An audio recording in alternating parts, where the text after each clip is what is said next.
In a room full of people shouting to be heard, the most powerful person is usually the one who hasn't said a word. Most people think silence is a sign of shyness or a lack of confidence. They couldn't be more wrong. In the world of psychology, silence isn't a void. It's a collection of data. While everyone else is busy competing for the spotlight, the quiet observer is busy mapping the room. There is a specific reason why these people are often 3 steps ahead of everyone else, and today you're going to understand exactly how their minds work. More importantly, you're going to learn why if you meet one of these individuals, you should be very careful about what you reveal. Think about the last time you were at a social gathering.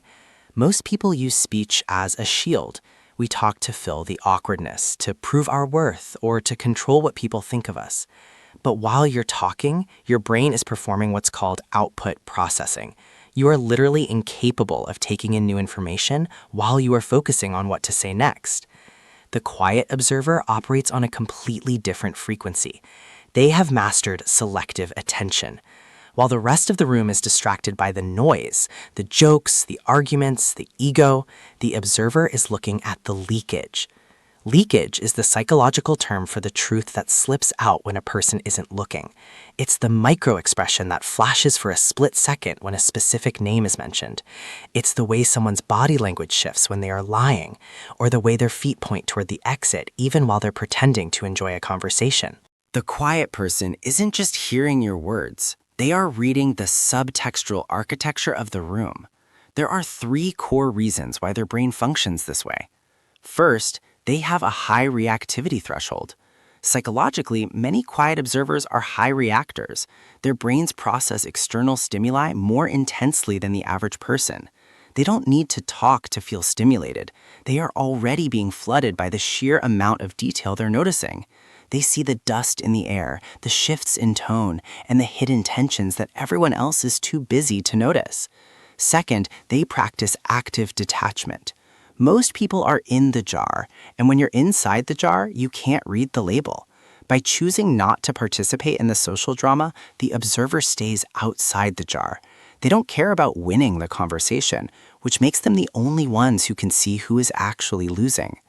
Third, they understand the vacuum effect. This is the part that should scare you. Because they say so little, they become a blank projection screen. When you meet someone quiet, your brain gets uncomfortable with the silence. To fix that discomfort, you start talking. You over-explain. You reveal secrets you didn't mean to. You brag or you confess. The quiet observer doesn't have to interrogate you. They just have to wait. They use silence as a vacuum that sucks the truth out of everyone around them. But how do you tell the difference between someone who is a dangerous observer and someone who is just shy? It's all in the eyes and the posture. A shy person avoids eye contact, fidgets, and shows closed, nervous body language. They are quiet because of fear. The observer is quiet because of focus. They have strong, relaxed eye contact. Their posture is still. If they are scanning the room rather than looking at the floor, they aren't scared, they're mapping. They are identifying the hierarchies, the alliances, and the weak links in the group. You can actually acquire this superpower yourself without becoming an introvert. It's called the 80-20 rule of socializing. For the next week, try this. Spend 80% of any conversation listening and only 20% speaking. But here's the secret. When you do speak, only ask questions that prove you were paying attention to the 80%. You'll notice something incredible.